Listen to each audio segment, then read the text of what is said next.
This video is about a temple visit. Hello மக்களே, வணக்கம். இன்றைக்கி நம்ம எங்கே போகிறோன்னா மருதமலைக்கு தாங்க.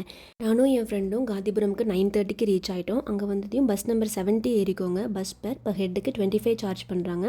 இந்த பஸ் வந்து கோவில் அடிவாரம் வரைக்குமே போகுங்க. அங்கேருந்து கோவிலுக்கு போக 2 வழி இருக்குங்க. நீங்கள் சப்போஸ் நடந்து போகிற மாதிரி இருக்கீங்க அப்படின்னா ஸ்டெப்ஸ் இருக்குது, ஸ்டெப்ஸையும் கூட யூஸ் பண்ணிக்கலாம். இல்லை நான் பஸ்ஸில் போகிறதுக்கு ஓகே அப்படின்னா அங்கேயே பஸ்ஸஸ் இருக்குது. இப்போ ஹெட்டுக்கு 10 சார்ஜ் பண்ணுவாங்க. நீங்கள் அந்த பஸ் கூட எடுத்துக்கலாம். நீங்கள் ஓன் வெஹிக்கிளில் போகிற மாதிரி இருந்துச்சுன்னா கீழே இன்ஃபார்ம் பண்ணிவிட்டு போகிற மாதிரி இருக்கும். போகிற வழி எல்லாமே செம்ம வியூவாக இருக்குங்க. மிஸ் பண்ணாமல் பாருங்கள். கோயிலுக்கு போகிறதுங்கிறது சடன் பிளானுங்க. பட் ரொம்பவே ஃபுல்ஃபில்லாக இருந்துச்சு. கோயில் அடிவாரத்துலேயே நிறைய டாய் ஷாப்ஸ் இருக்குங்க. உங்கள் கிட்ஸ் ஆர் ஃப்ரெண்ட்ஸுக்கு ஏதாவது தேவைன்னா கூட அங்கே திங்ஸ் வாங்கிக்கோங்க. கோவிலுக்கு ரீச் ஆனதும் லெஃப்ட் சைடில் இருக்க ஸ்டெப்ஸ் வழியாக நாங்கள் முருகர் பக்கம் நடக்க ஆரம்பிச்சிட்டோம்.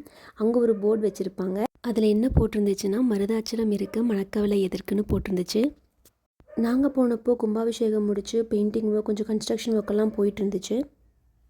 ஸ்பெஷலி இந்த ஆர்ட் ரொம்ப அழகாக இருந்துச்சுங்க. நாங்கள் வீக்கெண்டில் தான் போயிருந்தோம். ஆனால் ரொம்ப ரஷ்ஷெல்லாம் இல்லைங்க. ரொம்பவே அமைதியாக நாங்கள் கூட்டம் இல்லை, நெரிசல் இல்லாமல் திருப்தியாகவே சாமிக்க மாட்டோம். உள்ளே போனதையும் ராஜ அலங்காரத்தில் முருகரை பார்த்த சந்தோஷத்தோடு கொஞ்ச நேரம் உட்காந்து பேசிகிட்டு இருந்தோம்.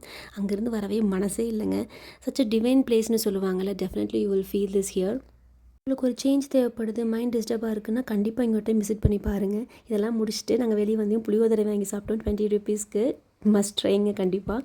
நாங்கள் அங்கேயே அதெல்லாம் சாப்பிட்டு கொஞ்ச நேரம் அங்கே இங்கேன்னு சொல்லி ஃபோட்டோலாம் எடுத்துகிட்டு ரிட்டன் கீழே வந்துட்டோம். ரிட்டனுக்கும் சேம் 10 rupees சார்ஜ் பண்ணாங்க. நாங்கள் கீழே வந்து ரீச் ஆகிட்டோம் சேம் பஸ்ஸில்.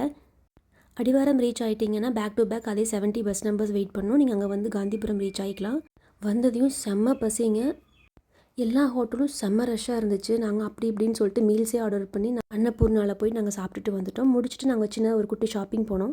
என் ஃப்ரெண்டு கொஞ்சம் ட்ரெஸ் எல்லாம் பர்ச்சேஸ் பண்ணுறது இருக்குன்னு சொன்னால், ஸோ நாங்கள் காந்திபுரமில் இருக்கிற மகாவீர்ஸுக்கு தான் போயிருந்தோம். கலெக்ஷன்ஸ் நல்லாவே இருந்துச்சுங்க. ஆடி சேல் கூட போட்டிருந்தாங்க. ஸோ அங்கே போய் பர்ச்சேஸ் எல்லாம் முடிச்சுட்டு வெளியே வந்து குட்டி குட்டியாக ஹேண்ட்பேக்ஸ் எல்லாம் பார்த்தோம். எல்லாத்தையும் முடிச்சுட்டு நாங்கள் ரிட்டன் வீட்டுக்கு வந்துட்டோம்.